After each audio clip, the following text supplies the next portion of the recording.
Halo Bujang, terima kasih sudah mengklik video ini dan selamat datang di channel Uzumaki Film. Channelnya Zomblo friendly banget.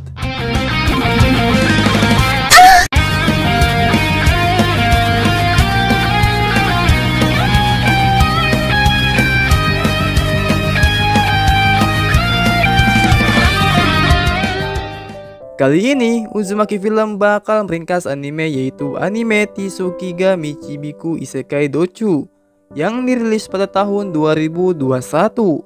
Sebelumnya aku minta maaf nih soal jarang upload karena ada beberapa urusan yang harus aku selesaikan. Akan tetapi di sini aku sedang berusaha untuk bisa tetap terus update tiap minggu. Oke, daripada lama mending kita langsung aja ke alurnya. Sebelum itu biasalah jangan lupa jempolnya dulu biar warna biru atau putih dan pincet warna merah yang bacanya subrek. Tapi kalau udah warna abu-abu itu udah enak bedah, swear. Ya udah kita langsung aja ke alurnya.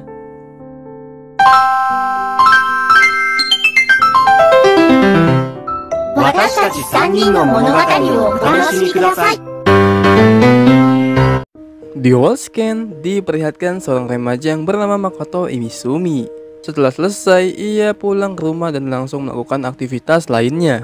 Makoto saat itu melihat ada komik baru ayahnya. Makoto yang melihat itu pun membacanya. Setelah membaca itu buku, tiba-tiba aja tubuh Makoto berada di dunia lain. Tak berselang lama, tiba-tiba ada aja cahaya yang mengatakan kalau dirinya adalah dewa dan menjelaskan kalau sebentar lagi dia akan memasuki isekai. Makoto di sini sempat menolaknya. Akan tetapi tiba-tiba aja dewa itu memperkenalkan dirinya. Dia adalah dewa penguasa alam yang bernama Tsukuyomi. Dan tugas dia adalah menjadikan Makoto pahlawan dan menyerahkan kepada dewi dari isekai. Makoto saat itu terkejut dengan perkataannya yang dimana dia adalah Tsukuyomi no Mikoto, salah satu dari 3 putra bangsawan dari mitologi Jepang. Makoto pun penasaran dengan keberadaan yang berada di situ. Yomi yang mendengar itu menjelaskan kalau orang tua Makoto berasal dari isekai. Karena orang tua Makoto sudah menandatangani kontrak dengan dewi dari isekai dan pergi ke Jepang. Isi kontrak itu sendiri adalah suatu yang berharga milik ayahnya. Makoto yang mendengar itu pun terkejut, yang artinya salah satu saudaranya akan diambil. Karena Makoto ini tidak ingin itu terjadi, jadi ialah yang akan pergi ke isekai. Setelah itu Makoto pun selesai melakukan kontrak dengan Dewa Yomi. Kemudian Dewa Yomi memberikan kekuatan kepada Makoto. Saat itu tiba-tiba aja tubuh Makoto sudah dipanggil oleh Dewi. Di sini Dewa Yomi menjelaskan kalau Dewi yang akan dia temui biang masalahnya. Sesampainya Makoto di tempat Dewi, Dewi itu menjelaskan tentang keadaan dunia saat ini.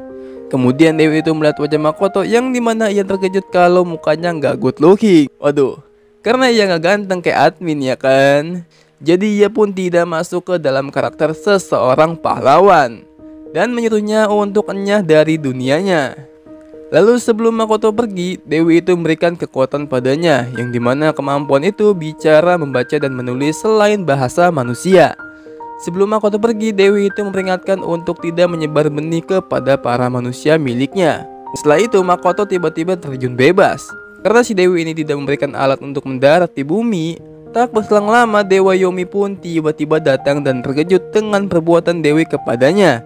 Saat itu Yomi menjelaskan kalau sepertinya jika Makoto jatuh dari ketinggian tidak akan apa-apa. Karena di dunia lama Makoto adalah dunia yang keras dari di luar jangkauan berkah dewa atau dewi. Energi sihir dan tubuh fisik Makoto sudah dijerat beban oleh yang berat. Ya, kemungkinan setelah lepas dari beban itu harusnya Makoto lebih kuat di isekai. Makoto saat itu terkejut dengan tubuh Yomi yang perlahan-lahan menghilang. Lalu Yomi yang mendengar itu memberitahu kalau ia terlalu banyak mengeluarkan kekuatan dan beristirahat selama berabad-abad. Sebelum Yomi pergi, ia memberitahu lagi nih kalau peran pahlawan Makoto sebagai pahlawan telah dilucuti oleh sang Dewi Sableng. Setelah itu Yomi pun pergi. Kemudian Makoto berhasil mendarat dan langsung melakukan perjalanannya. Singkat aja malam pun tiba yang dimana selama 3 hari Makoto hanya berjalan sendiri. Saat lagi frustasi dengan dirinya, Makoto pun mendengar seseorang yang meminta tolong dan langsung menghampiri suara tersebut.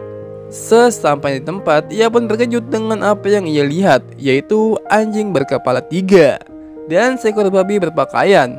Lalu Makoto pun menyerang Cyberus itu dengan satu serangan aja. Ini cuplikannya. Sangat OP bukan? Setelah kejadian itu, seekor babi itu pun terkejut kalau seorang manusia bisa berbicara dengannya. Makoto saat itu menjelaskan kepadanya kalau ia di pihak yang baik. Akan tetapi, babi itu meragukannya karena ia melihat Makoto mengalahkan Cyberus itu sekali serang saja. Makoto saat itu menjelaskan keadaannya yang tersesat selama 3 hari dan terus mencari keberadaan manusia. Seekor babi yang mendengar itu menjelaskan kalau tempat ini adalah tanah tandus yang berada di ujung dunia. Busheng, bener-bener ini si Dewi yang memperlakukan MC kita seperti kecoa. Oh iya, nama babi itu adalah Emma. Emma saat itu menjelaskan keadaannya yang dimana ia sedang dalam perjalanan ke Gunung Dewa untuk menjadi tumbal bagi Shin yang agung. Karena selama beberapa tahun belakangan ini desanya diselimuti oleh kabut yang tebal, membuat para tanaman mati dengan mempersembahkan tumbal kabutnya pun menghilang. Setelah bercerita itu, Emma pun pergi dan sebagai ucapan terima kasih karena sudah menyelamatkan dirinya memberitahu kalau di depan ada untuk memurnikan diri. Scan pun berpindah, yang dimana Makoto berada di tempat Emma tinggal. Saat itu Makoto lagi makan bersama. Setelah Makoto selesai makan, ia pun pergi bersama Emma untuk belajar sihir api. Saat itu Emma terkejut dengan Makoto yang langsung bisa melakukannya. Emma di sini beranggapan kalau si Makoto ini level 200. Karena Emma penasaran dengan kekuatan Makoto, ia pun memberikan gulungan kertas untuk mengecek kekuatan miliknya. Saat Makoto memegang itu kertas, Emma pun terkejut yang ternyata level itu kekuatannya hanya level 1. Keesokan harinya Makoto pergi dan meninggalkan sebuah kertas perpisahan. Soalnya si Makoto ini pergi mengatasi Shin yang agung. Sesampai di tempat, Makoto langsung menggunakan fire arrow-nya ke arah kuil persembahan. Saat itu Makoto terkejut dengan adanya orang yang berada di situ. Orang itu ternyata antek-anteknya Shin. Setelah kejadian itu, tiba-tiba aja ada kabut merah yang ternyata keberadaan Shin sudah di belakang Makoto karena sudah mengerusuh di tempatnya. Lalu pertarungan Shin dan Makoto pun dimulai. Saat itu Makoto menggunakan skill apinya. Shin awalnya meremehkan kekuatan itu, akan tetapi tubuhnya terbakar. Setelah itu Makoto pun melanjutkan serangannya dengan tangannya. Ini cuplikannya. Shin saat itu langsung menggunakan barrier ilusinya yang dimana teknik ini membawa Makoto ke ingatan saat ia berlatih memanah. Lalu tiba-tiba aja Hasegawa mengatakan perasaan kepada Makoto. Akan tetapi tiba-tiba aja keadaan malah berubah. Di sisi lain, Shin sedang melihat histori milik Makoto yang dimana ia melihat sesuatu untuk Makoto menceritakan kepadanya. Setelah itu, keadaan Makoto dan Hasegawa terus berubah-ubah, membuat Makoto mengamuk dan langsung menghancurkan baril ilusi milik Shin. Shin saat itu langsung meminta maaf ke Makoto karena sudah melakukan ilusi kepadanya. Setelah kejadian itu, naga itu pun memperkenalkan dirinya, ia bernama Shin, naga tingkat tinggi. Kemudian Shin pun meminta Makoto untuk membuatkan kontrak dengannya. Ya, karena si Shin ini tertarik dengan ingatannya milik Makoto. Kemudian Makoto pun setuju dengan kontraknya. Setelah selesai melakukan kontrak dengan Makoto, Shin pun berubah menjadi sosok ciwi yang amat sangat cantik. Makoto terkejut dengan penampilan Shin yang sekarang karena Makoto lebih memilih Shin buat penampilan naganya, berharap bisa menaiki di punggungnya untuk memudahkan perjalanannya. Shin yang mendengar itu menjelaskan kalau kontrak itu 8/20 dengannya, membuat yang lemah berubah menjadi sosok yang menyerupai yang lebih kuat. Kemudian Shin memberitahu ke Makoto kalau ia mempunyai ruangan iblis. Makoto pun masuk dan terkejut dengan ruangannya yang dimana ruangan itu adalah hutan belantara. Lalu Makoto pun mengecek keseluruhan dunia itu dan ternyata dunia itu tersebut sangatlah luas.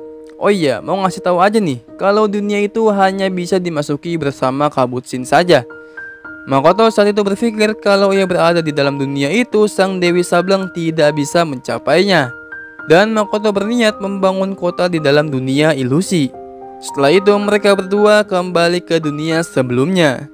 Kemudian setelah keluar, Emma pun datang menemui Makoto untuk tidak bertarung dengan Shin. Lalu Shin saat itu memberitahu kalau dialah yang dimaksud oleh Emma. Emma yang melihat itu tidak percaya kalau dia adalah Shin.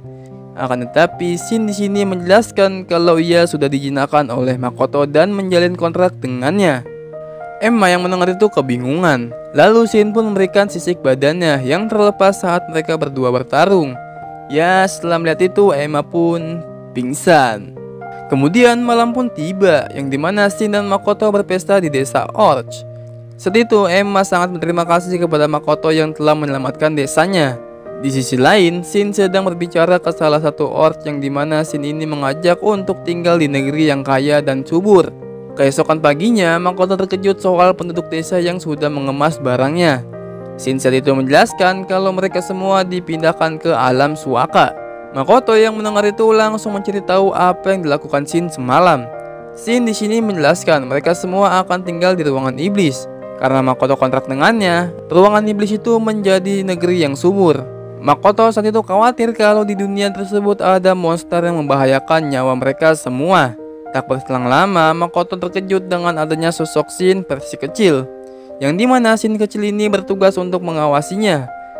Singkat cerita aja, Shin pun memindahkan semua penduduk ke alam suaka beserta tempat tinggalnya. Selang beberapa hari, penduduk Highland Orch melakukan aktivitasnya di dalam alam suaka. Di sisi lain, Makoto sedang menganalisis elemen kekuatannya, sedangkan Shin sedang menikmati isi pikiran Makoto. Karena si Shin ini kerjanya cuma nonton drakor ya kan, Makoto pun mengajak Shin untuk keluar melihat para orc. Tetapi Shin di sini ngasih tahu ke Makoto sebagai penguasa ruang iblis, dia harus lebih bermartabat dalam bertindak. Saat itu Makoto bingung kenapa harus dia yang menjadi penguasa alam tersebut. Shin lalu menjelaskan kalau dirinya sudah menganggap Makoto sebagai tuannya. Kemudian Makoto memutuskan jika ia penguasa, jadi diputuskan kalau Shin tidak ada jatah menonton drama hari ini. Shin yang mendengar itu terkejut dan langsung menarik sebagian ingatan Makoto. Shin saat itu sebenarnya sudah merekam agar ia bisa menonton kapan saja. Makoto yang mendengar itu pun meminta ke Shin untuk tidak menontonnya langsung. Shin di sini menjelaskan kalau sensasinya sangat berbeda antara foto dan video. Makoto yang mendengar itu terkejut dan langsung mengizinkan Shin melihat ingatannya lagi. Setelah itu Shin pun pergi untuk mencari bahan-bahan membuat TV. Kemudian Makoto pun melihat foto dan video yang direkam oleh Shin saat itu. Makoto saat itu melihat foto keluarganya yang dimana ayah dan ibunya itu adalah penduduk dunia lain, dan Makoto berpikir untuk menyelidiki jejak perjalanan orang tuanya di dunia isekai. Di sisi lain ada seseorang yang diserang oleh laba-laba hitam raksasa. Scan pun berpindah yang dimana Makoto bertemu dengan para orc yang sedang bermasalah dengan peluasan lahan karena beberapa pohon batangnya sangatlah keras. Makoto yang mendengar keluhan itu pun langsung membantunya memotong pohon tersebut. Tapi itu bukan hal sulit untuk seseorang Makoto. Setelah selesai menebang tuh pohon, saat itu Makoto melihat salah satu orc tangannya terluka. Lalu Makoto pun menyembuhkannya dengan kai miliknya. Orc saat itu terkejut dengan kekuatan milik Makoto, karena luka itu langsung sembuh tanpa menggunakan energi sihir. Makoto yang mendengar itu takjub dengan kekuatan yang diberikan oleh Dewa Yomi. Setelah itu Makoto tidak sengaja tangannya tergores oleh pisau miliknya. Makoto pun ingin menyembuhkannya dengan kai miliknya. Akan tetapi kai itu tidak berefek sama sekali kepada penggunanya. Tak berselang lama, Shin tiba-tiba datang membawa seseorang. Makoto yang melihat itu pun terkejut dengannya. Lalu Shin memberitahu ke Makoto kalau ruangan iblis ini sedang diserang oleh makhluk yang aneh. Lalu Shin melihat tangan Makoto terluka membuat makhluk aneh itu datang ke dunia ruang iblis. Karena makhluk itu menyukai darah, singkat aja yang dimaksud makhluk aneh itu adalah seekor laba-laba besar. Laba-laba itu pun mencoba masuk ke dalam ruangan iblis. Makoto saat itu menyuruh Shin untuk melawannya. Akan tetapi Shin menolaknya karena ia tidak mempunyai pedang atau semacamnya untuk menyerang. Kemudian Shin pun pergi menjauh dari pertarungan itu. Saat itu Makoto pun melawan monster laba-laba hitam itu. Ya, di sini Makoto sedikit kewalahan karena laba-laba itu mempunyai regenerasi yang sangat cepat pada tubuhnya. Setelah Makoto banyak memberikan luka, laba-laba itu malah menyukainya. Di sisi lain, Shin malah kesenangan menyelamatkan seseorang Elder Dwarf. Kemudian Makoto menggunakan barrier kai untuk menyerangnya. Akan tetapi barrier itu berhasil ditembus olehnya. membuat laba-laba itu menghisap darah Makoto. Makoto saat itu tidak terima dan langsung meledakkan sekitarnya, membuat laba-laba itu terhempas darinya. Setelah itu, Makoto menggunakan skill breed dan airnya untuk meng-knock up laba-laba tersebut. Lalu setelah mengeluarkan kekuatan begitu banyak, Makoto pun pingsan. Shin yang melihat laba-laba itu regenerasi, ia pun menghampirinya untuk menyelamatkan Makoto. Tetapi keanehan pun terjadi yang dimana laba-laba itu malah menyukai Makoto. Shin yang melihat itu langsung menendang laba-laba tersebut, dan ternyata mereka berdua sudah saling kenal sebelumnya. Kemudian Shin di sini mengajak laba-laba itu untuk membuat kontrak dengan Makoto. Dengan begitu, ia bisa berubah wujudnya menjadi manusia. Lalu Shin pun membantu Makoto membuat kontrak padanya. Setelah selesai membuat kontrak, wujud laba-laba itu pun berubah menjadi ciwi cantik, membuat Shin cemburu karena rambutnya yang berwarna hitam. Setelah kejadian itu, Makoto sadarkan diri yang dimana ia terkejut dengan bekas lukanya yang sudah sembuh total. Lalu Makoto terkejut dengan ciwi yang menemaninya saat tidak sadarkan diri. Kemudian ciwi itu menjelaskan kejadian saat Makoto pingsan, yang dimana ia membantu pemulihan badannya dan setelah menjalin kontrak dengannya, ia berwujud seperti manusia. Lalu datang Shin dan Dwarf untuk menemui Makoto. Dwarf saat itu memperkenalkan dirinya yang bernama Beren. Ia pun sekaligus berterima kasih ke Makoto karena telah menyelamatkan desanya. Beren saat itu ada sebuah permintaan ke Makoto yang dimana ia memohon ras Dwarf pindah ke wilayah ruangan iblis. Makoto yang mendengar itu memperbolehkannya. Tetapi Shin langsung memberitahunya syarat untuk tinggal di dunia itu, kalau ia harus membantu membangun kota dan mempersiapkan persenjataan ke depannya. Dwarf yang mendengar itu pun menerimanya, akan tetapi ia butuh waktu untuk meyakinkan rasnya. Lalu Shin pun memberikan buah tangan kepada Beren. Beren saat itu terkejut kalau hadiah itu sisik naga tingkat tinggi. Scan pun berpindah, yang dimana Makoto sedang melacak jejak orang tuanya dan ia terus mencari pemukiman manusia. Kemudian tak berselang lama Makoto melihat ada pemukiman warga yang tidak jauh darinya. Akan tetapi Makoto nggak langsung ke pemukiman itu, karena Shin dan ciwi laba-laba ini meminta Makoto memberikan sebuah nama baru. Makoto yang mendengar itu memikirkan nama Shin terlebih dahulu. Setelah lama berpikir, nama Shin pun menjadi Tomoe, dan ciwi laba-laba itu bernama Mio. Di sini setelah mereka mendapatkan nama barunya, kekuatan Tomoe dan Mio bertambah. Setelah itu Makoto terkejut yang dimana telah banyak ras yang belum Makoto ketahui. Dan di panggung itu Tomoe dan Mio memvoting panggilan untuk Makoto. Lalu para ras mulai memperkenalkan dirinya, yang dimana ada pemimpin Elder Dwarf yang bernama Elt. Tomoe berserta pengikutnya yaitu Miss Lizard dan Mio berserta pengikutnya yaitu Alke. Setelah itu terjadi, Makoto pun pergi keluar menuju pemukiman manusia. Tak berselang lama, Makoto pun sampai dan melihat ada seseorang ciwi yang sendirian. Makoto di sini berharap akan berkenalan baik padanya. Setelah menghampiri itu ciwi itu malah ngibrit menganggap kalau Makoto ini adalah monster. Makoto saat itu masih berpikir positif kalau ciwi itu melihat di belakang Makoto ada monster. Singkat aja, sesampainya Makoto di depan pemukiman, tiba-tiba aja di depan itu ramai penduduk dan pahlawan pemukiman itu. Makoto yang melihat itu menjelaskan kalau ia ingin masuk ke kota tersebut. Akan tetapi warga dan pahlawan di situ menolaknya karena ia adalah monster. Dan Makoto pun diserang membuat ia kembali ke dunia Suaka. Sesampai di dunia Suaka, Makoto frustasi dengan dirinya karena Makoto lantunan abjadnya seperti monster dan ia tidak mengerti sama sekali bahasa manusia. Shin saat itu berpikir kalau masalah Makoto bukan pada bahasa, tetapi penyebabnya energi sihir yang meluap-luap sehingga membuat distorsi di sekeliling Makoto. Kemudian Emma memberitahu ke Makoto kalau kekuatannya bisa diredam dengan merasakan menyerap energi sihirnya ke dalam. Makoto yang mendengar itu langsung melakukan, tetapi hanya sedikit pengaruhnya. Makoto saat itu nggak langsung menyerah gitu aja. Ia pun belajar bahasa manusia dalam seminggu. 2 minggu kemudian, Beren memberikan sebuah cincin yang bisa menyerap energi sihirnya. Akan tetapi barangnya gagal, dan Beren pun mencoba membuatnya kembali. Time skip aja, Beren pun kembali untuk memberikan sebuah cincin penyerap sihir. Lalu Makoto langsung mencoba cincin tersebut dan berhasil. Setelah Makoto selesai dengan persiapannya, mereka bertiga pun pergi ke kota manusia. Sesampainya mereka di tempat, mereka bertiga langsung menuju ke serikat petualang. Setelah itu, Makoto, Mio, dan Tomoe sampai di serikat petualangan Jetsuya. Akan tetapi, Makoto tidak disambut baik oleh penjaganya, membuat Mio dan Tomoe marah. Lalu Chiwi itu pun langsung berubah drastis sikapnya kepada Makoto. Kemudian Makoto, Mio, dan Tomoe membuat kartu keanggotaannya. Saat itu Chiwi yang lagi ngetes kekuatan Mio dan Tomoe terkejut, yang dimana kekuatan mereka melebihi kekuatan level 400. Setelah itu gulungan kekuatan milik Tomoe dan Mio diganti oleh kapasitas level 1600.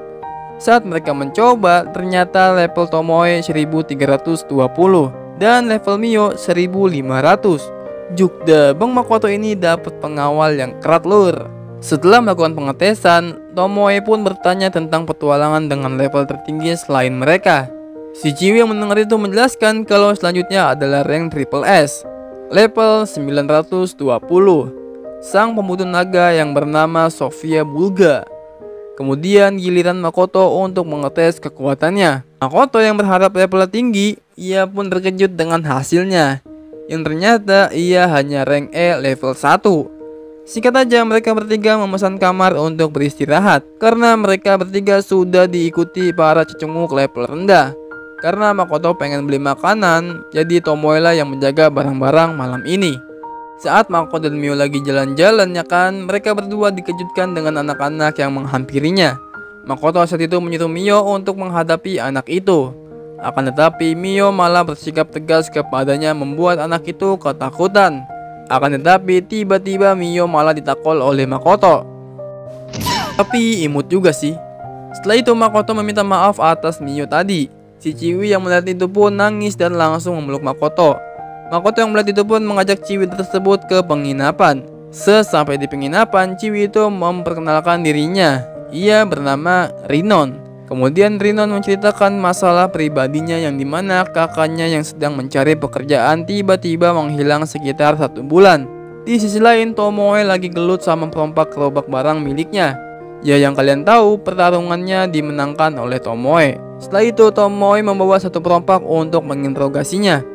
Sesampainya di tempat, Tomoe malah terkena marah oleh Makoto karena bermain hakim sendiri. Ya untungnya Rinon datang, jadi Tomoe pun dimaafkan. Saat itu Rinon terkejut kalau Makoto tidak bisa berbicara, yang dimana ia berbicara Kamu hayami? Lalu setelah itu Makoto memberikan fasilitas makanan dan tempat tidur kepada Rinon. Padahal itu semua jatahnya Tomoe. Lalu Rinon memberikan sebuah gambar dan langsung pergi ke kamar tidur. Makoto yang melihat gambar itu pun terkejut. Tak berselang lama, Mio pun datang dan melihat Makoto dan Tomoe sedang menginterogasi seseorang, yang dimana isi kertas yang diberikan oleh Rinon adalah kakaknya. Karena Makoto sudah tahu tempat persembunyian yang menahan kakak Rinon, Makoto pun saat itu menyuruh Tomoe dan Mio untuk mencarinya malam ini. Lalu Tomoe dan Mio pun pergi. Keesokan paginya, Makoto pergi bersama Rinon untuk menjual dagangannya dan memberitahu kalau Tomoe dan Mio sedang menyelamatkan kakaknya. Di sisi lain, Tomoe dan Mio berhasil menemukan kakaknya dan langsung menyembuhkan kembali. Saat mereka bertiga keluar dari penjara, tiba-tiba aja ada petualang cecunguk yang menghentikan mereka bertiga. Yang ternyata dia adalah seorang petualangan Jetsuya yang bernama Mills Ice. Kemudian saat Makoto dan Rinon dalam perjalanan, Rinon ini sebenarnya takut dengan Makoto karena ia berpenampilan mencurigakan. Sesampainya di penginapan, Rinon pun tiba-tiba aja pergi meninggalkan Makoto. Makoto yang merasa curiga dengan Rinon, ia pun menggunakan Kai penyelidik untuk mengetahui keberadaannya sekarang. Di situ Rinon diperalat oleh petualangan cecunguk itu untuk mendapatkan segelintir harta Makoto. Saat itu Rinon sekedar ingin menyelamatkan kakaknya. Lalu Rinon ditugaskan kembali untuk mengambil 500 keping emas milik Makoto. Padahal si Makoto ini lagi mengawasi memakai Kai penyelidiknya. Scan pun berpindah, yang dimana Mio dan Tomoe ditawarkan oleh Ace untuk bergabung dengan grupnya. Tomoe dan Mio mendengar itu menolaknya. Akan tetapi si Ace malah mengejelek-jelekin si Makoto kalau dia cuma bocah yang kekuatannya level 1. Tomoe dan Mio mendengar itu kesal dan langsung menghajar Ace. Setelah terjadi ledakan yang amat besar, ternyata Ace masih bisa menahan serangannya dengan barrier miliknya. Tomoe dan Mio melihat itu merasa tertantang olehnya, membuat Tomoe dan Mio bertarung dengan mode seriusnya. Singkat cerita aja, pertarungan pun telah selesai dan Ace yang udah babak belur malah menyandra kakaknya Rinon, membuat Tomoe dan Mio memberikan pukulan terakhirnya. Setelah selesai, Tomoe dan Mio pun bertengkar tentang kekuatannya. Dan ya, Tomoe dan Mio malah ngadu ilmu, membuat kerusakan di desa tersebut makin parah. Singkat aja, Rinon dan kakaknya pun dipertemukan kembali. Setelah itu, Makoto kesal dengan keadaan kota yang hancur lebur karena ulah mereka berdua. Makoto saat itu menyuruh Mio untuk mengeluarkan jaring laba-laba. Lalu Makoto pun mengelilitkannya lagi di busurnya, membuat Tomoe dan Mio meluncur entah kemana. Setelah kejadian kemarin, Makoto meninggali kota Jatsuya dan pergi ke guild lain. Saat di guild, mereka sangat terkejut dengan kota Jatsuya yang hancur lebur. Makoto yang mendengar itu bersyukur berkat kekuatan Tomoe ingatan petualangan dimanipulasi. Makoto saat itu tahu karena Tomoe dan Mio bersaing kekuatan, kota Jatsuya pun menjadi hancur. Makoto pun memberikan saran padanya untuk seperti para samurai yang menjelajahi tempat berbahaya sendirian untuk mengasah skill mereka. Tomoe yang mendengar itu pun langsung meminta izin untuk melakukan petualangan ksatria. Padahal ini akal-akalan si Makoto aja biar kejadian kemarin tidak terjadi lagi. Lalu Makoto dan Mio melanjutkan perjalanannya lagi. Saat di perjalanan, Makoto menyadari ada segerombolan lebah di jalannya dan menyuruh Mio untuk membereskan lebah tersebut. Setelah selesai, mereka pun melanjutkan perjalanannya lagi. Sesampainya Makoto dan Mio di kota Tesig, Makoto pun membuat kartu petualangan baru lagi dan mengambil beberapa quest yang dimana secara kebetulan quest itu sedang mencari mata ruby eye. Karena sebelumnya dalam perjalanan Makoto dan Mio menuju Tisik, ia mengalahkan beberapa monster ruby eye. Kemudian Makoto berpisah dengan kakaknya Rinon. Karena Makoto tidak mau berpisah begitu aja, ia pun bertukar ID supaya setelah urusan Makoto selesai, mereka bisa merayakan perpisahan perjalanannya dengan makan bersama. Lalu malam pun tiba, yang dimana Makoto dan Mio sudah selesai melakukan kegiatannya. Saat itu ia pun langsung menemui Rinon dan kakaknya di restoran. Setelah makan-makan, Makoto pun pergi dengan Mio ke penginapan untuk istirahat. Keesokan harinya, Makoto dan Mio mengunjungi alam Suaka, lalu bertemu dengan Tomoe kecil dan Emma. Pada saat itu, Emma menjelaskan tentang proyek yang sedang dikerjakan oleh beberapa ras. Lalu para orcs membangun untuk kediaman Makoto. Makoto yang melihat itu pun terkejut dengan desain seperti kastil. Emma yang mendengar itu menjelaskan kalau ia sudah menetapkan kerjanya sesuai dengan ingatan Makoto yang dapat mereka akses. Kemudian Makoto heran dengan Tomoe yang belum menghubunginya. Akan tetapi Emma dan Tomoe kecil ini koneksinya terputus dengan Tomoe juga. Tak berselang lama, El pun datang untuk menunjukkan sesuatu kepada Makoto. Sesampainya di tempat, El memperkenalkan armor buatannya. Karena desain yang terlalu berlebihan, Makoto pun menolaknya. Lalu Makoto pun melihat ada sebuah pakaian yang ia sukai. Setelah itu datanglah seorang dwarf yang bernama Rugui. Ia pun menjelaskan kalau baju itu bisa menyerap sejumlah energi sihir sangat cepat dan bisa saja membunuh pemakainya dalam sekejap. Karena si Makoto ini kekuatannya semakin lama semakin naik, ia pun langsung memakainya, membuat Rugui terkejut dengannya. Saat itu Rugui memberitahu kalau pakaian tersebut mempunyai dua mode, yang dimana jika Makoto merubah menjadi warna merah, kekuatannya akan berfokus kepada kecepatan. Setelah Makoto mencoba baju itu, tiba-tiba aja baju itu langsung rusak karena kelebihan kekuatan. Lalu Makoto pun meminta Rugui untuk membuatkannya lagi. Scan pun berpindah, yang dimana Makoto terkejut dengan perubahan ras Alke menjadi manusia. Haruna, Akina, Hakuto, dan Minato. Mio yang melihat itu menjelaskan kalau Mio menyuruhnya untuk berlatih berubah menjadi manusia. Setelah itu Makoto kembali ke kota Tisik untuk bertemu dengan seseorang klien. Sesampainya Makoto di perusahaan Rembrandt, ia pun dijamu dengan baik. Oke, sampai di sini dulu. Makasih banyak banget nih bagi kalian yang sudah nonton sampai habis. Sebelum itu, aku ingin ngasih tahu juga nih kalau anime ini aku bagi jadi 2 part karena durasi videonya yang lumayan banyak. Jadi jangan lupa untuk menunggu cerita lanjutannya nanti. Oke, segitu aja penjelasan dari Watashi. Jangan lupa like kalau kalian suka, kalau nggak suka ya di dislike aja, nggak apa-apa. Dan subrek channel ini kalau bisa nyalakan loncengnya biar tahu kalau aku upload video baru, plus semakin semangat bikin kontennya. Sampai jumpa di next video dan sayonara, bujang.